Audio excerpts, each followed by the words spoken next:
lesu, tapi kita diawasi oleh Dia. Siapa Dia? La ta'khudhuhu sinatun wala naum.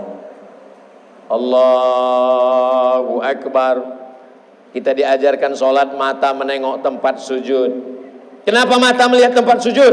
Karena kalau mata melihat ke atas, oh ada cicak kawin. Apalagi sholatnya di Masjid Istiqomah Tanjung Selor. Begitu dia sholat, melihat ke depan. Siapa lah yang memahat kaligrafi ini, cantik kali. Bagus sekali kaligrafinya. Apalagi kalau dia sholat letaknya di sini pula. Dia tengok, cantiknya apalah bunyi ayat ini. Qad aflahal mu'minun alladzina hum fi salatihim khashi'un walladzina hum 'anil lagwi mu'ridun walladzina hum lizzakati fa'ilun walladzina hum li furujihim hafizun. Beruntunglah orang yang beriman, salatnya khusyuk, dia jauh dari yang melalaikan, dia bayar zakat, dia menjaga kemaluannya. Oh, itu ayatnya Pak Ustaz. Iya. Saya sudah 10 tahun sholat di sini, nggak tahu itu ayatnya.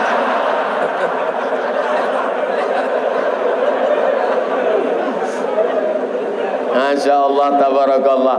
Jadi masjid ini sudah cantik luar biasa. Apa sebetulnya yang ingin disampaikan Ustaz Somad? Bahwa ketika kita sedang sholat, gatal betul kepala kita. Cuman sekali boleh kita garuk. Datang juga gatal lagi. Sekali lagi. Gatal juga lagi. Pergi keluar cepat-cepat beli obat kudis kurap. Gatal-gatal. Kenapa orang sedang sholat itu tidak mau menggaruk? Kenapa orang sedang sholat itu melihat tempat sujud? Kenapa orang sedang sholat tidak mau mendahului imam? Imam baru kita boleh bergerak. Allahu Akbar, baru kita bergerak. Allahu Akbar, baru kita bergerak. Jangan imam baru dia udah bergerak. Imam sujud, imam baru bergerak. Imamnya pula tua, lambat dia berdiri, kena osteoporosis. Anak muda dia bergerak. Imam baru, dia udah bergerak. Ditanya sama kawan sebelah, kok cepat sekali? Nama kau siapa? Valentino Rossi. Kenapa? Karena dalam sholat kita diajarkan iman dan takwa, bahwa kita sedang diawasi malaikat, bahwa kita sedang diawasi Allah. Tapi sholat ini nggak lama. Sholat paling lama 5 menit, 10 menit. Itu pun kalau berjamaah. Kalau sholat sendirian di rumah, selesai. Yang agak lama dikit, puasa. Nawaitu soma godin an ada ifardi syahri ramadana hadhihi sanati lillahi ta'ala. Maka sejak dari mulai niat puasa sampai azan maghrib, dia tidak berani matanya jelalatan menunduk ke bawah. Dia tak berani telinganya mendengar. Kalau ada orang mau menceritakan aib orang lain, gimana kabar si anu laki, si anu bini, si anu anak, si anu... sedang puasa. Nanti habis maghrib kita lanjutkan. Kenapa? Latihan iman dan takwa. Tapi puasa ini nggak lama. Sahur jam 5, buka jam 6.22. Hanya 13 jam setengah. Dibuat lagi yang lebih lama. Nah, ini berhari-hari. Tanggal 8 Zulhijjah, 9, 10, 3 hari. 8, 9, 10. Labbaik Allahumma labbaik. Begitu diucapkannya labbaik Allahumma labbaik, jangan sampai gugur rambut, jangan sampai korek bulu hidung, jangan sampai kuku patah, jangan sampai cabut tanaman, tidak pakai baju berjahit. Mudah-mudahan kita diberikan rezeki bisa melaksanakan haji. Store ONH. Saya tidak tahu di Kalimantan Utara, mungkin kuotanya bisa lebih cepat. Kalau Riau, store 2022 berangkat 50 tahun lagi. Jadi kalau saya store ONH sekarang, Sekarang umur 25, jadi sekitar perasaan. Umur 45, walaupun banyak nggak yakin, saya tetap meyakinkan kalian semua. Saya ini udah 45. Store ONH 2022 berarti berangkat umur 95. Begitu orang nerima SMS, orang pun ragu, ini berangkat haji apa meninggal gitu. Tapi tidak ada yang sulit kalau Allah mau memberikan kemudahan. Innama amruhu iza arada syai'an ayyakula lahu kun.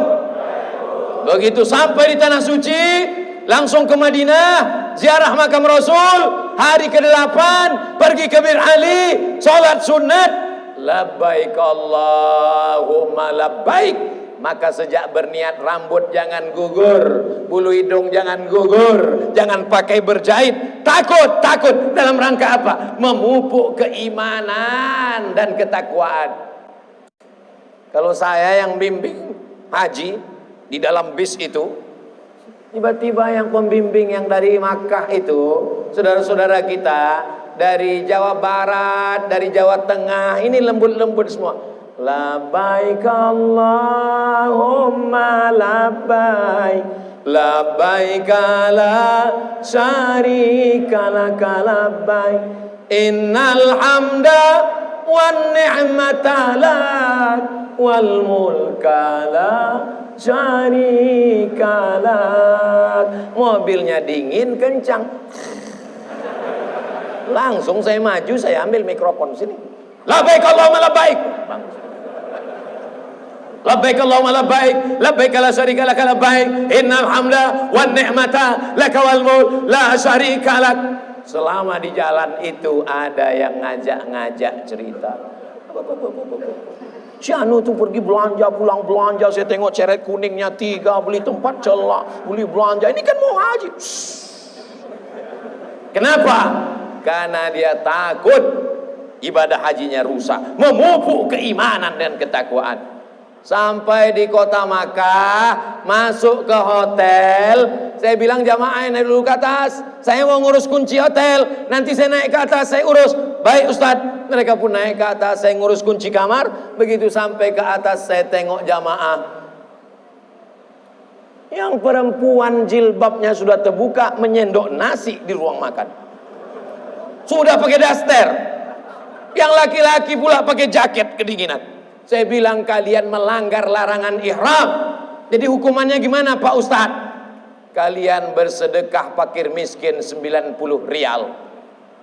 Yang mampu seekor kambing 600 rial. Yang tak mampu Pak Ustadz, fakir miskin 90 rial. Yang tak mampu lagi Pak Ustadz, kalian berdosa. Kami milih yang dosa aja lah Pak Ustadz. Ilaha illallah. True story, kisah nyata berhadapan dengan jamaah. Kenapa kamu pakai jaket? Kedinginan Pak Ustadz. Kan sudah dikasih tahu di mana sih? Ini larangan-larangan ihram, tidak boleh cabut. Nampak burung merpati banyak. Oh, di kampungnya suka memanah merpati. Ditangkapnya pula. Ini larangan-larangan ihram semua. Orang yang tidak memahami ibadah ini seperti main-main saja. Tujuannya apa? Menjaga keimanan dan ketakwaan. Salat, puasa, haji, zakat. Zakat menjaga keimanan. Ada di antara bapak ibu ini yang duitnya di bank tabungan 100 juta. Amin. Dari bunyi amin macam-macam gak yakin. 100 juta di bank, zakatnya 2,5%. Kalau uang Anda 100 juta disimpan selama setahun, lewat 1 kali haul, 1 putaran setahun, zakatnya 2,5%. Jika uangnya 1 juta, berapakah yang mesti dikeluarkan setiap tahun? Memang kalau udah cerita zakat ini banyak pura-pura pikun. 2,5 juta, Beb. 2,5 juta, bayarkan ke Basnas Kabupaten Bulungan, bayarkan ke Basnas Provinsi Kalimantan Utara. Untuk apa Ustadz suruh kami bayar zakat? Saya ini duta Basnas. Sampai sekarang belum diturunkan. Bayar 2,5%, 2,5 juta. Saya tidak tahu siapa yang udah bayar zakat, siapa yang belum bayar zakat. Tapi keimanan dan ketakwaan berkata dalam lubuk hati paling dalam, aku belum pernah bayar uang zakat. Orang yang tidak pernah berzakat, ini true story, kisah nyata. Datanglah petugas ambil zakat ke tempat rumah orang kaya. Rumahnya 5 miliar, mobilnya 2 miliar. Kata kawan saya, Bapak, kelihatannya Bapak orangnya mampu, rumah Bapak 5 miliar, mobil Bapak 2 miliar, silakan bayar zakat ke Basnas. Apa kata dia? Mohon maaf dek, ini utang semua. Kita nggak bisa paksa dia. Kita pun pulang ke kantor Basnas, hari berganti musim berubah, hari jadi pekan, pekan jadi bulan, bulan jadi tahun. Apa yang terjadi setelah itu? Ternyata tak lama dia datang ke kantor Basnas. Semuanya tersenyum, alhamdulillah dia sudah dapat hidayah. Assalamualaikum. Waalaikumsalam. Silakan masuk. Begitu sampai di dalam, apa kata dia? Saya mau nanya dek, ada nggak zakat untuk saya? Tu'izzu man tasha. Allah maha mudah untuk menaikkan orang.